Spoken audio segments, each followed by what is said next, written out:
Sounds good.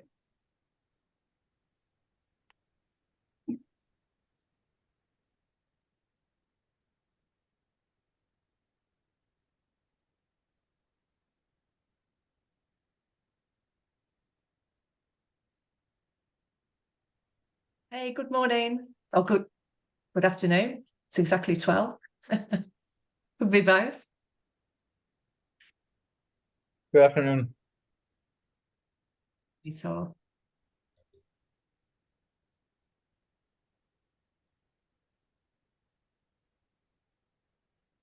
all right. Well, I wonder whether to give it a minute or whether we just kick off.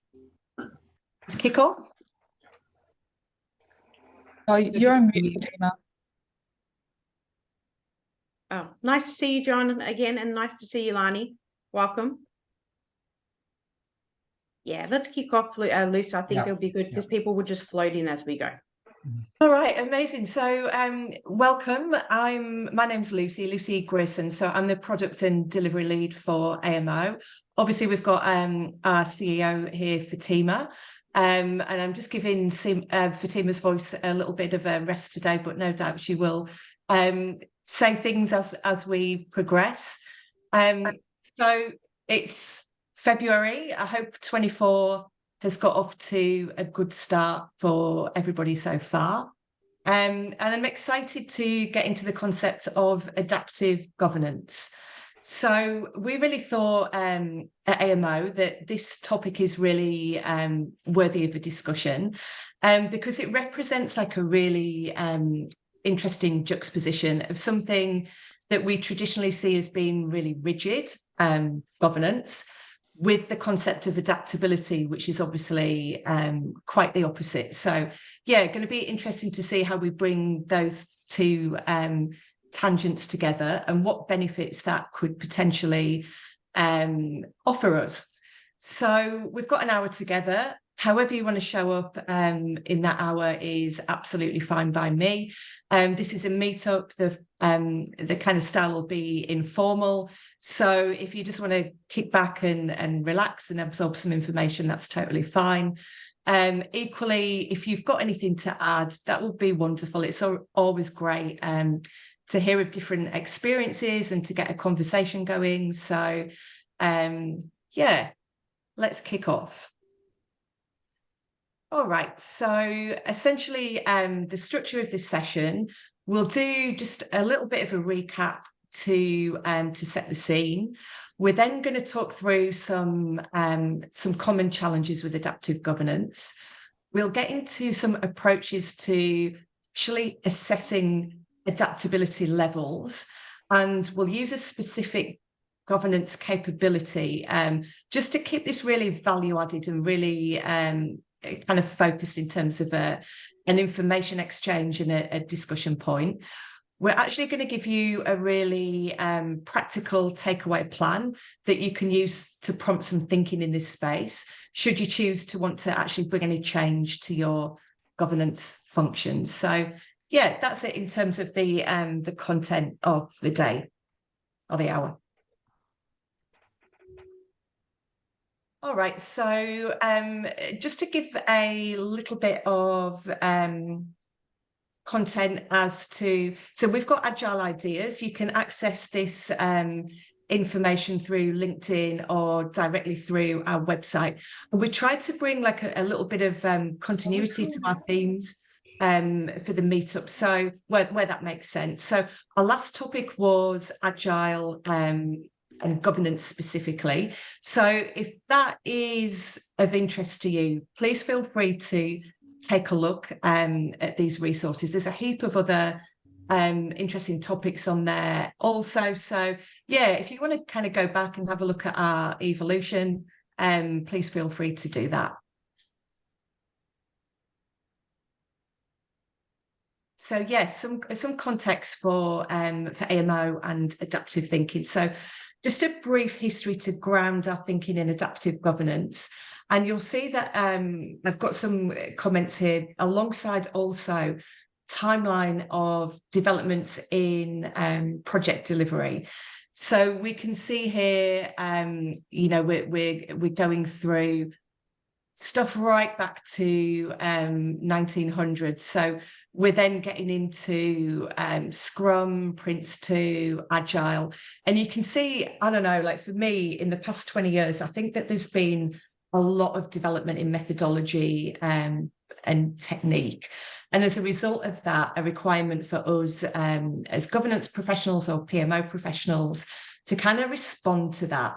So in terms of where we are as an organisation, the reason that we started to really look at adaptive governance and also like a way of working, which we call AMO way, our AMO model, is that we started to notice that in PMO, we were almost like not keeping pace with project management. So new delivery methods were being introduced, whether it be Agile, whether it be waterfall, whether it be something that's kind of a bit more of a hybrid or internal. And we just kind of felt that in the PMO space, we were seen as almost being like a bit rigid, a bit kind of lagging. And we really wanted to do something about that. So we developed the AMO model, which is a really, it's an adaptive governance model with its foundations in some really kind of core capabilities. And when we approach building adaptiveness into our governance, we kind of look at all of those capabilities and how they kind of contribute together and how they integrate into a truly adaptive model. So that's just a little bit of background as to our thinking and how we got to where we are. And it might even be that in the future, we might look to share some more about the AMO way as a model and the way that we approach our work and structure our work in this space.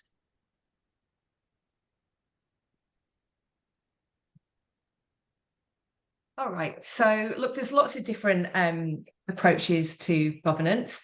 I think the kind of traditional, some people would call this waterfall concept is one way of looking at governance. Agile, I think we all know what Agile is. And, you know, some people look at a truly Agile approach to governance. And then we've got an adaptive approach, which is kind of a little bit of both. So the way that we think about this is it takes almost like the best of both.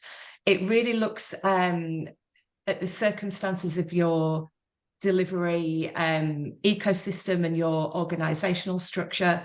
It looks to accommodate uncertainty, volatility, change. And at its heart, it's really simple. And also, we really wanted to really kind of call out that there are different governance approaches that are really suitable to different circumstances. Now, it doesn't mean that any are better or worse than any others. It's just that we've really found that the adaptive approach, we found that it really is largely common sense. It's not overly complex. Through some kind of tweaking and some good design, it's really quite effective in driving good decision making. And it is also the concepts that we use, we found to be repeatable regardless of people and project type. And we think that the kind of intelligence is in this simplicity. So just to use maybe a personal example. So I often work with large, complex programs with really diverse work streams, really different kind of ranges of risk profile and intended outcomes. And I found that this adaptive governance approach, which we're going to get into, really works for me as it allows me to structure the right level of oversight and process, regardless of the intricacies or differences in the project itself or the delivery approach. So that's where I've kind of found the sweet spot is for me. And I think, Lucy, it would be worth adding as well, like when we look at the other, I guess the reason why we sort of started to put some names on these things is people, I think, often get confused with the fact that governance is governance regardless where we go. You know, I think we can all agree that wherever we go in any organization, the definition of governance is relatively same, but where it becomes different, and this is where we're talking about adaptiveness, is the how we apply it. And so many of the organizations that we've been working with in the last sort of 6 to 8 years, the challenge they're having, and particularly the larger organizations, is if you think about like the banks, for example, they've gone from traditional, very rigid governance structures, which is absolutely essential in banking. And then they're trying to go all the way to the other side and make it what they consider more of an agile type of governance. The problem is the gaps that they're raising with us is the mechanics of how they do that. So if you see the key word being is the how. So what we want to talk about today in the coming slides is, we're not saying that governance is not governance, because it is. The same definition applies anywhere, but how we apply it. And that's our reference to what adaptive means, and taking what works. I don't know if that resonates with anyone, and if anyone had any thoughts before we move on.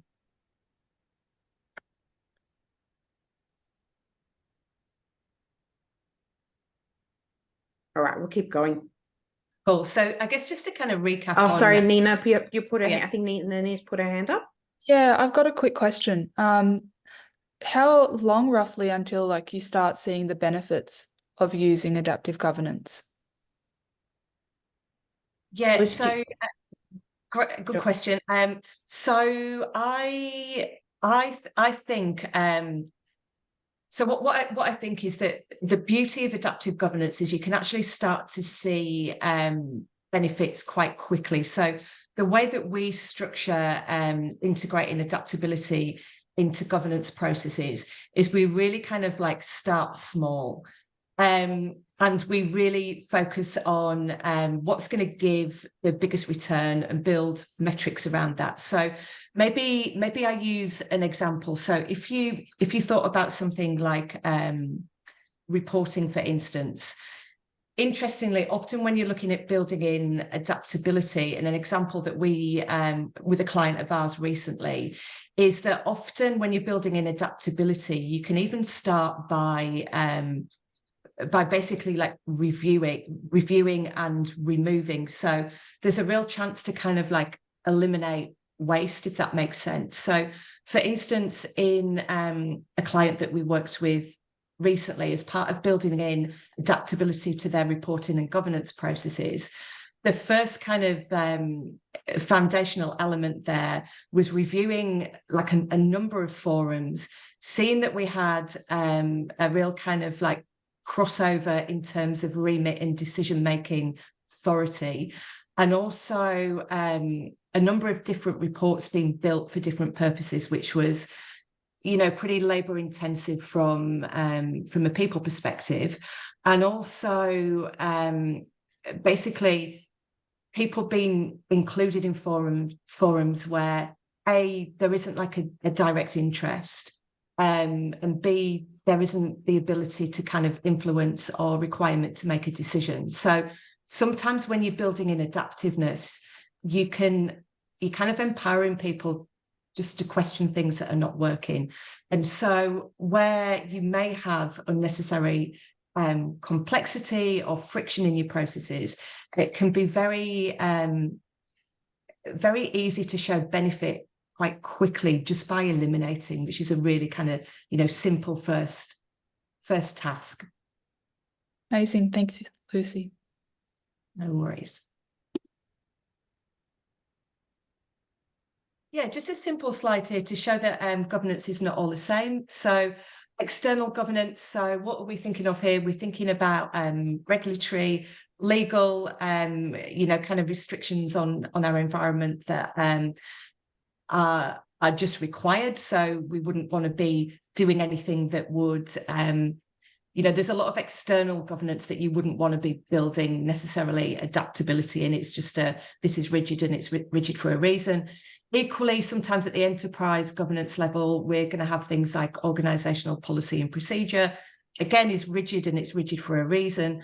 So the governance that we're talking about here is in our project delivery space. So just to kind of keep grounded that it's this kind of governance that we're talking about.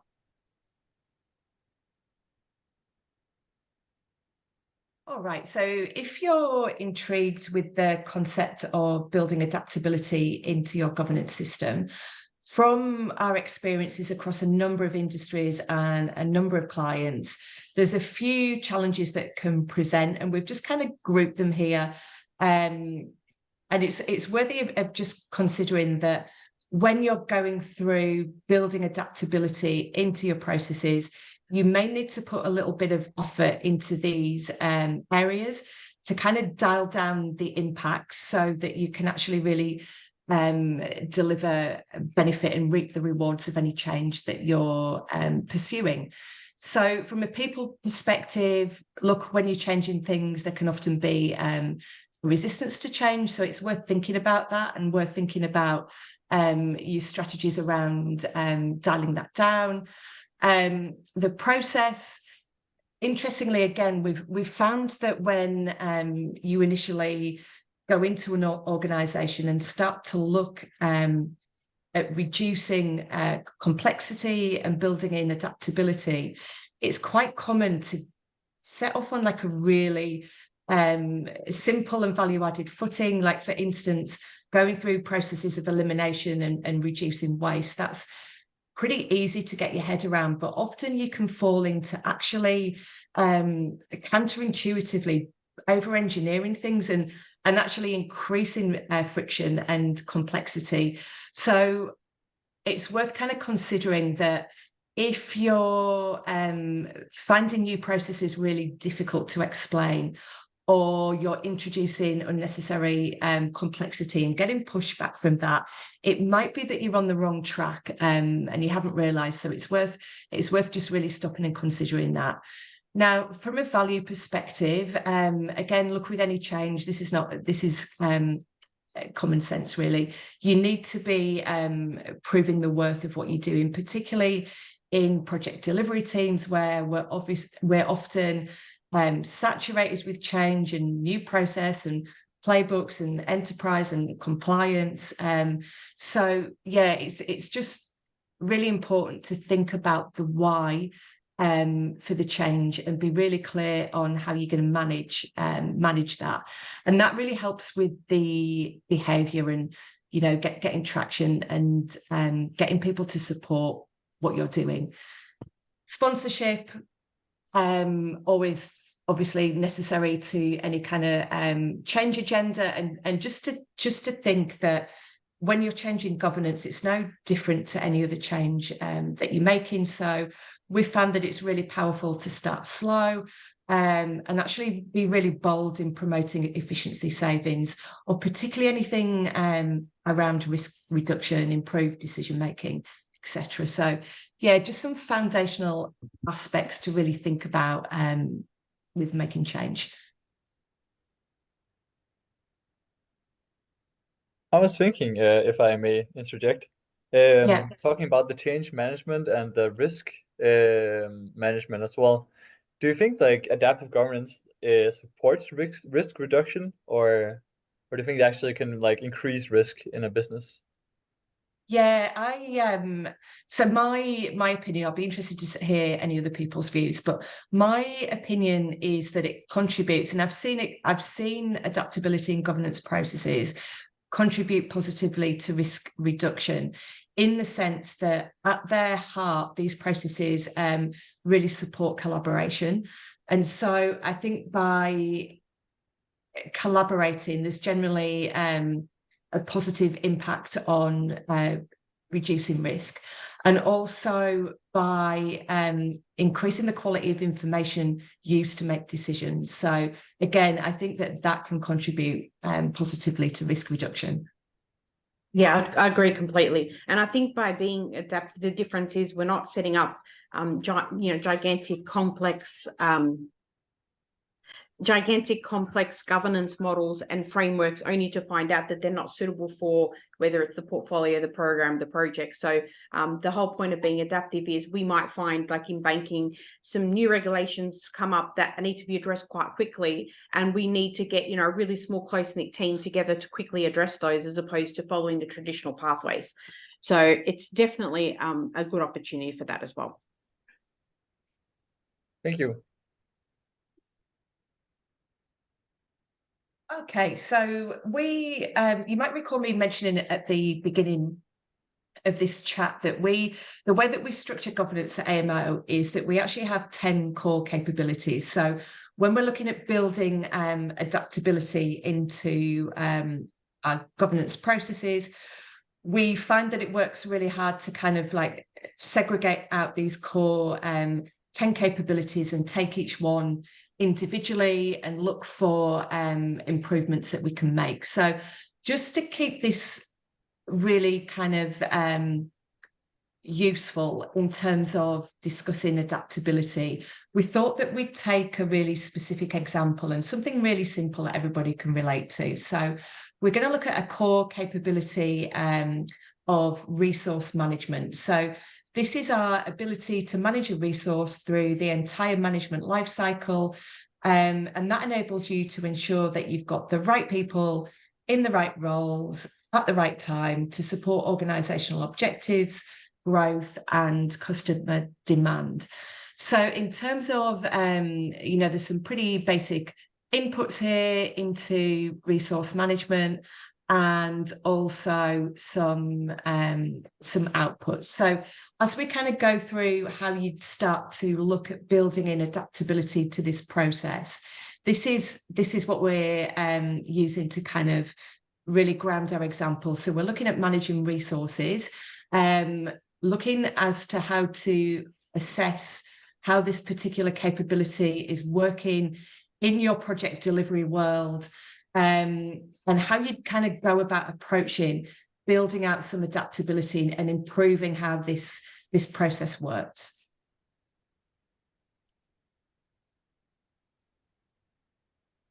All right, so the first thing that we recommend doing is actually performing a self-assessment on the core capability.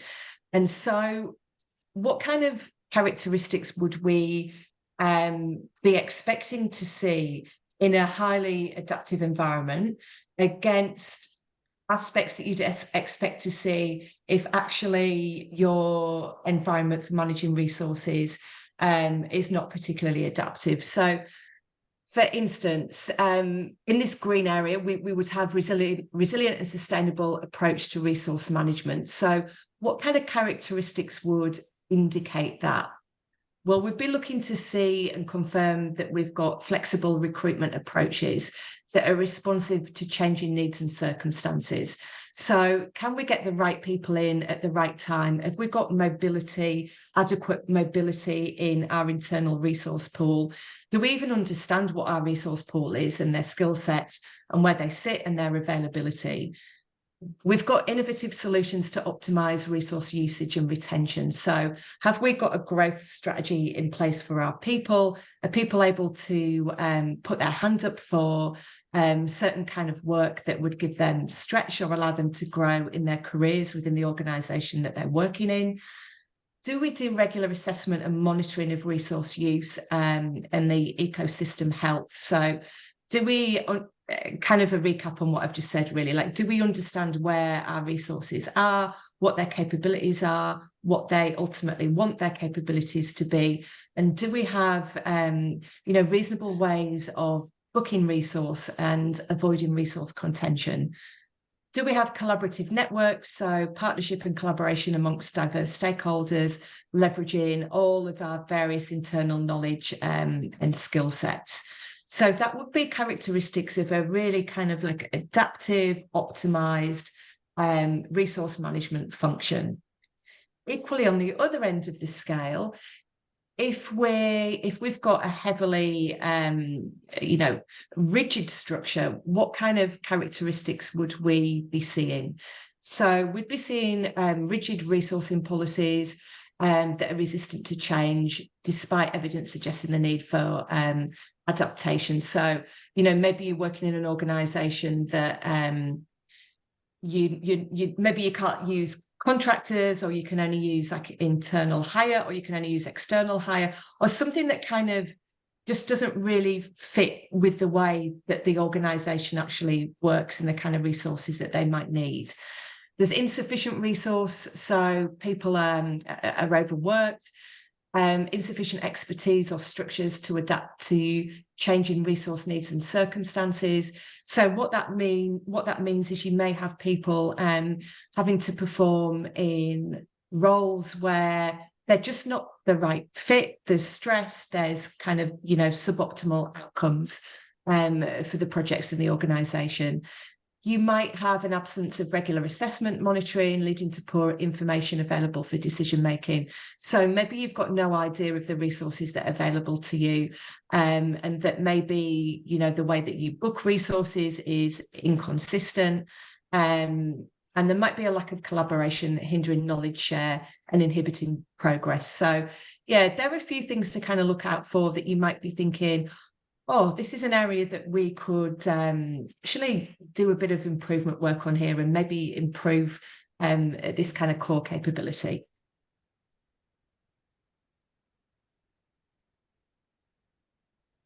All right, so how do we go about looking at the degree of adaptability? So there are some suggested parameters to operate within when you're building adaptability out into a governance capability.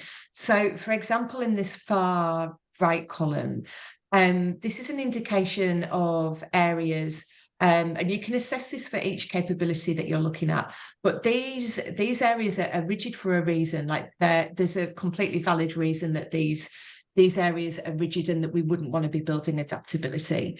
Equally, in this area here in the far left, like these are areas that are kind of like low risk and probably high benefit. So let's have a look at these kind of ideas, and we can, pretty confidently go ahead and look at the value of making change here, and start to build in adaptability in these sections.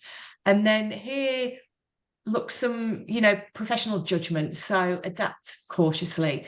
So maybe let's just go ahead through for some examples for where we would suggest go ahead and start to look at opportunity for improvement in this area. So introducing a persistent team model, that's something that I think we would have all experienced. It's building up a team of, highly people that maybe kind of work well together, have got some core skill sets that you can actually use across similar projects within the organisation, and start to build out this persistent team model. So people that can be called on relatively easily without too much kind of startup time, that can move around and help with innovation and change within your organisation. That's something that you could do quite simply. Creating a skills matrix, so identifying organisational skills gaps and start to plan to close those. Maybe working with your talent and culture people, start to look at connecting what are we going to need as a project community in terms of skills in the medium to long term, and how can we start to be proactive in planning for that. Implement software or tools, and it doesn't need to be complex, but that can track resource usage, analyze trends, provide real-time feedback for decision making. So this is just about actually planning for the resources that you need, giving teams, particularly if you're working with operational teams, giving people the appropriate kind of time to look at the teams that they manage, the growth opportunities for people, and be able to kind of create backfill response plans should that be needed, and also maybe to get on the front foot. So if I know that I need a resource set that is quite difficult to get hold of, what does my pathway look like? Do I actually need to advertise for somebody, for a longer time frame than maybe usual? So just to start to really think about that, and to pilot new ideas for resource management and look to scale success.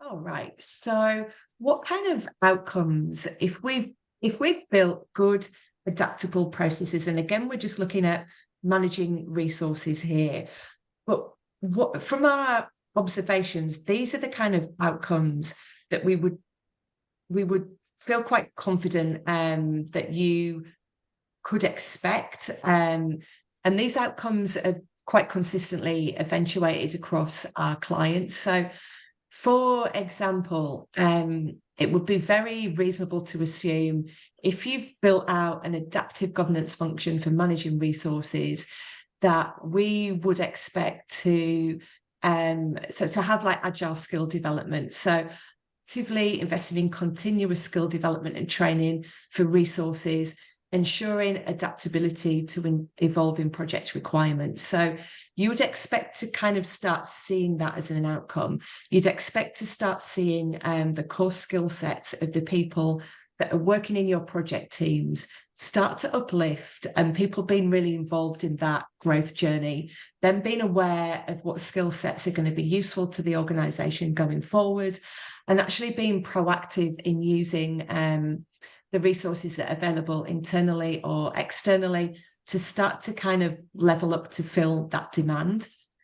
You'd expect to see dynamic resource allocation. So having a system that allows for dynamic resource allocation, enabling that quick response based on changing priorities and demands. So really kind of understanding that, because with the best made plans, things still go wrong, challenges still emerge in project delivery. You may get to a point that you're testing something and actually you need quick fix, or maybe there's contention in resource allocation and you need more than you originally thought of a certain skill set.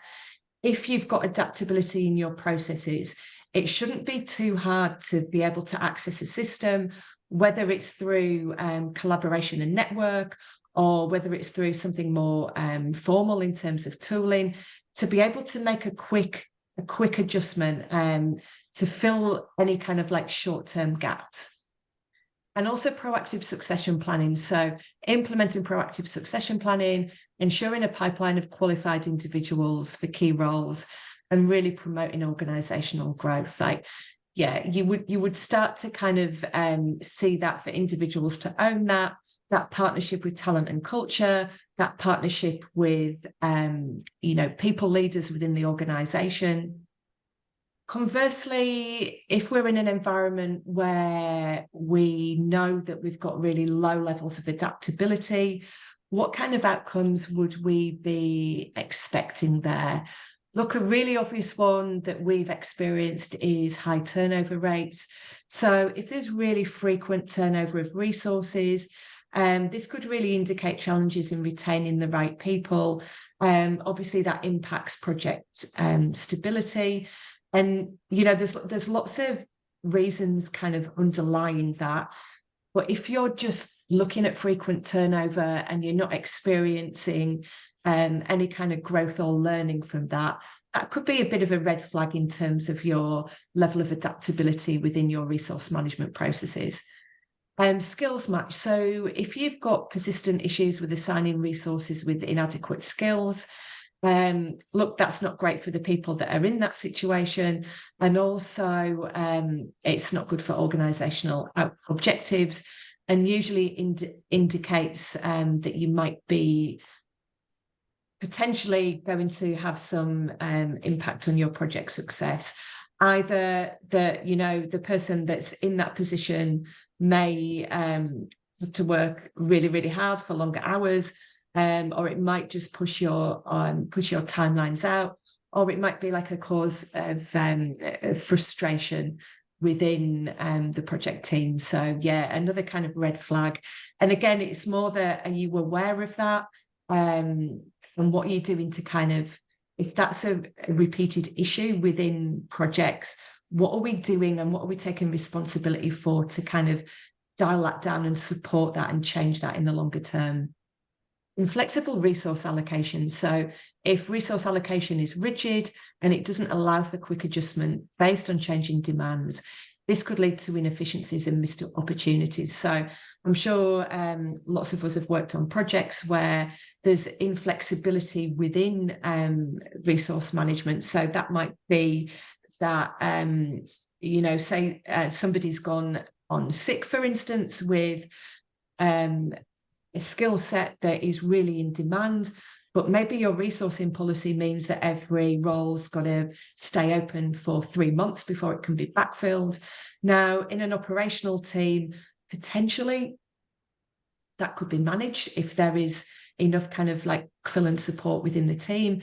Usually within a project environment, that means that your project's stopping, and there's impact on downstream on your project overall. So again, if you constantly kind of come into this rigidity and you're not giving the flexibility to be autonomous and creative in solutions, again, that could be an expected outcome for maintaining the status quo in terms of red flags. We talked earlier about different aspects of governance that are more ripe for adaptability. I was thinking, do you see adaptability as like a spectrum of amount of adaptability, or more like a switch, like this is adaptable or this is conventional governance? Yeah, look, I'd be interested to see what anybody else thinks about that. I definitely see it as a spectrum, and the reason that I say that is, if we think about the way, like the AMO way, and we think about like our 10 core governance capabilities, I think it's very normal to have high levels of adaptability in some core capabilities. So like, for instance, you could be highly adaptable in your budget management. You might have an amazing finance team and brilliant finance business partnership in project delivery, and all your reports might be amazing, and you've got kind of complete clarity over budget and really good support in your forecasting. Whereas conversely, you may have a really rigid kind of governance and reporting structure. So for instance, you could have lots of forums. Some of them may or may not make any sense. It might be really difficult for you to influence that. You might have stakeholders that demand ingestion and kind of like consumption of information in certain ways, and you may have very little ability to influence that to kind of organizational level. So I often think of this visually in my mind as a bit of a traffic light system across those core capabilities. Yeah, that makes a lot of sense. Thank you. I see it similar to that I was saying.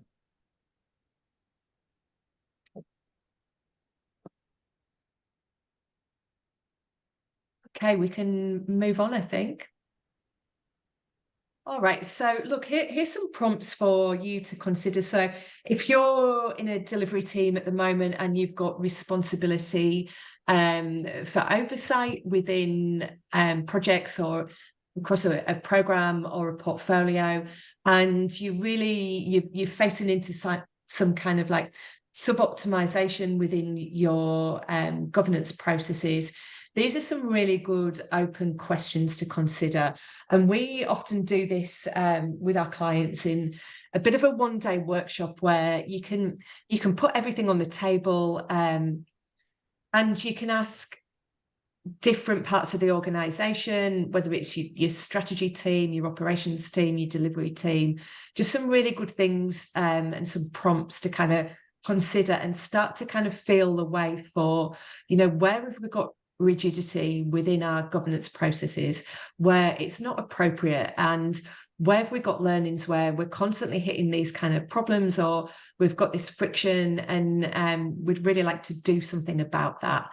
So maybe we just look at a couple of these. So agility and flexibility. So is our governance structure designed to quickly respond to changing circumstances? So what this means is that, the way that we deliver projects changes quickly. The way that we consume information and make decisions can change quickly. New regulations can come along, new project control requirements, new compliance initiatives, new technology. So do our governance structures, can we reflect on that change and respond quickly? And even more importantly, can we actually lead some of this? Can we be proactive and be on the forefront of change? Are there any mechanisms in place to adjust governance processes and structures where we need, do we know how we can flex? Do we know who we need to get together? Do we know what kind of conversations we should be having, and where, and do we have collaboration so that we're not kind of isolated and trying to figure things out on our own without the proper organizational context. Is there an understanding around how to scale and tailor governance? So this is really kind of suggesting a level of repeatability and sustainability in our processes. So if we've got lots of different ways of kind of, I don't know, like for instance, reporting project status, we really want to have that comparability across our portfolio. So, you know, the kind of commentary that we're making, is it hitting the right, is it hitting the audience at the right level so good decisions can be made? Are all of our, you know, most of us work with risk and issue management frameworks. Do we understand them, and are they actually applicable across the organisation as a whole? Are the key repeatable processes, are your key repeatable processes adaptive across all the functions? And are they aligned? Like, are people using them in the same way? Do you have that core understanding in the context of the organisation? What's another one that's important? So strategic alignment. Is the governance framework aligned with the organisation's strategic goals and objectives? And is that linkage really clear? And are we demonstrating what we're doing, like in terms of our projects? Are we being really clear on how that links to our strategy and how it delivers value for the organisation? And can the governance structure accommodate shifts in this organisational strategy? So say we get 6 months into our year, the strategy's been set, and the competitive landscape just starts to shift, and our organisational strategy starts to shift as a result of that. Like, what does that mean for our project delivery landscape? Do we have the capability in place to start thinking about, we've got this portfolio, but actually, do we need to stop something? Do we need to start something? Or actually, are we just on a train that just keeps going? Like, do we understand how to reflect the strategic intent of what we're doing within the various forums and the way that we structure our work? Maybe one more. So technology integration. Is the organisation leveraging technology to enhance the governance processes? So are we using our tools, the tools that are available to us consistently? So, you know, are we all using Jira and Confluence in the same way? Have we got decent filing structures in SharePoint? Do we use our collab tools in the same way? Because again, that really helps with collaboration and making scalable changes, so across the organisation. And it also really helps with diversity and inclusion. So, you know, if we want our resources, using our example, to move across our projects, it's really helpful if we're using our technology in a similar way, because it really kind of like gives like a learning advantage and a gateway to joining a team. So at least somebody can kind of feel centered in, all right, this is structured in a way that is familiar to me. I'm using these collaboration tools in the same way. I know where these files are kept, so I can go and familiarize myself with this project. It all kind of really supports that efficiency. And also, really importantly, do we have one source of truth? So can I understand the risks associated with this project? Do I understand where we are in terms of like change assessment, risk assessment? Do I understand where my issues are and my escalation paths? Do I know what my forecast is, and you know what my how the budget and the actuals are tracking across this project? Yeah, so that's kind of the one source of truth. But going through these questions can be really helpful and insightful from a project perspective and a team perspective. I was thinking there seems to be a lot of benefits in doing the adaptability, but if you're in a situation in a company that isn't a very adaptable environment, how would you try to like approach your stakeholders to try to make them also be involved in increasing adaptability in the workplace? Yeah, I think I think for me to increase engagement of stakeholders, I think that a really simple place to start is creating collaboration opportunities. So, like for I've instance, not if been on you're it, no. I've just sorry. So I think that if you're, so just looking to engage stakeholders, I think it's really good to start with like collecting some feedback and getting people involved in that process. So to include, it's usually really good to give people a voice. So think of some kind of creative and inventive ways to get stakeholders engaged in like actually having that voice and contributing to the change agenda. Also, stakeholder involvement, I think, particularly at an exec level, is really helped if you've got some good planning and metrics. So some real kind of like oversight around what are we doing, why are we doing it, and how are we measuring it? And I think like the exec level engagement in terms of exec stakeholders, you can build up some momentum by being quite bold in promoting what you're doing, why, and the associated benefit. But I think, just to kind of round that out so it's not too wishy-washy, I think involving the stakeholders in the assessment and them having a voice in the way that you're planning on making change. Thanks, Tor.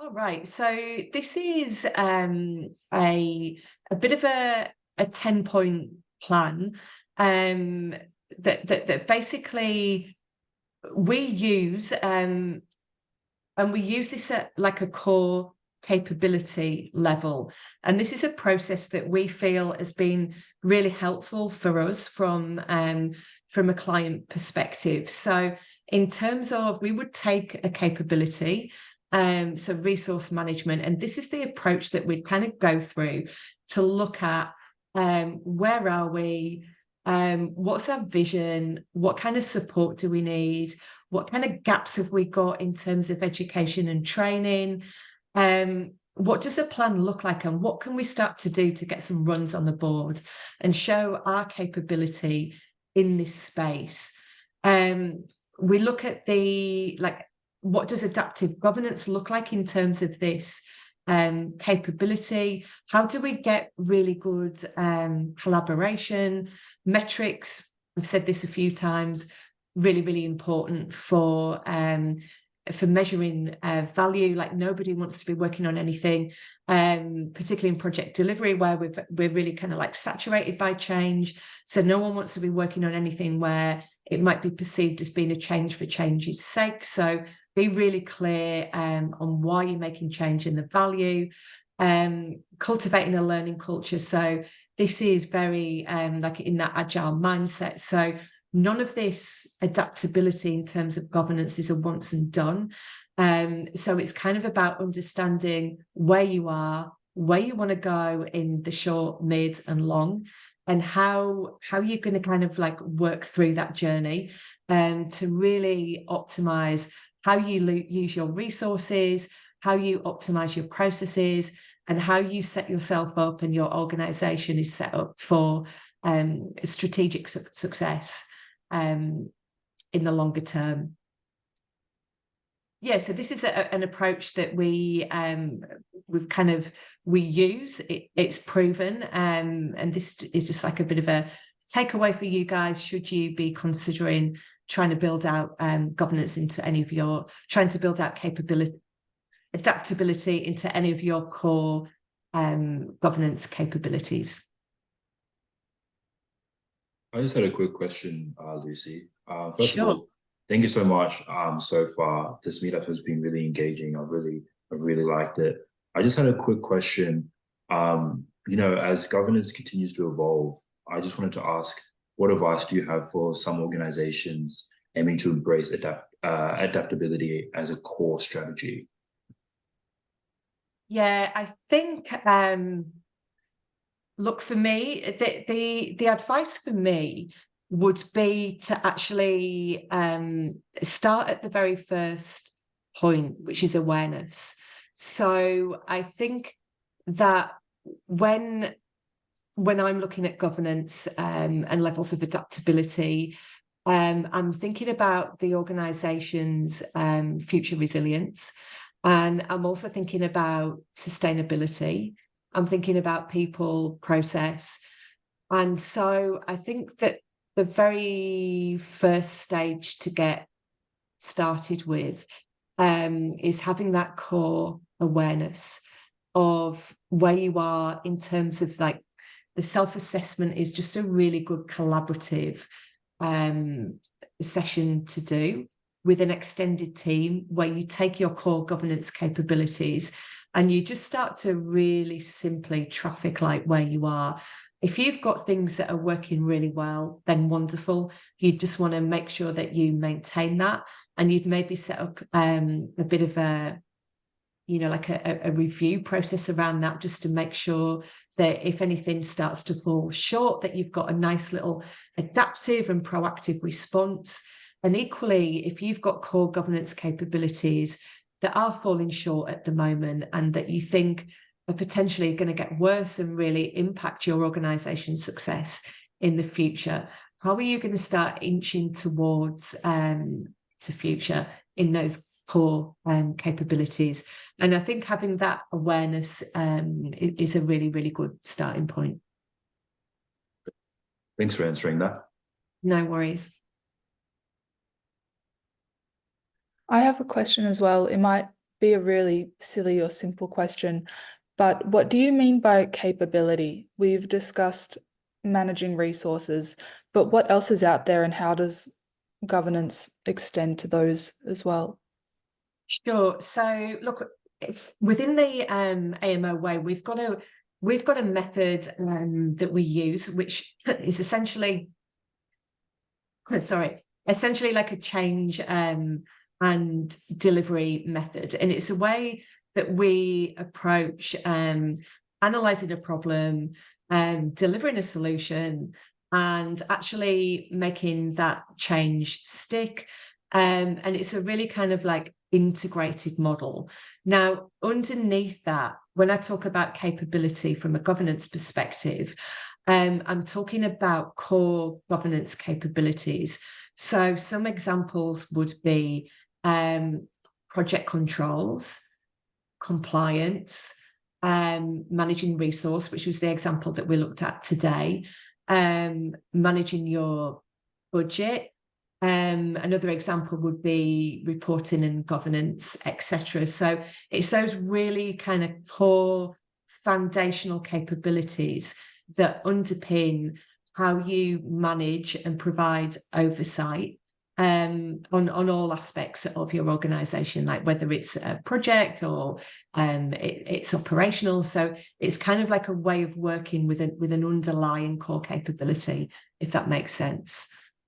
Yeah, absolutely. And I guess that's where that concept ties in with bringing together strategy, delivery, and operations that you don't normally see that you do with the AMO way. Yeah, Wonderful. absolutely. All right, so look, we've come to the end of this session. I hope everybody's found it useful. And just to say, look, when you're starting to build out adaptability in your governance functions, it's really, really great to take the time to assess where you are and to really kind of understand your problems, your unique landscape, your organization. And we really recommend doing a bit of a workshop, like an internal workshop, to really optimize that collaboration and your roadmap. If you need any help with that, you know where we are. And if not, we hope to see you in the future. At a future meetup. If anybody wants to kind of give any closing observations or to share anything right now with the group that's here, please feel free.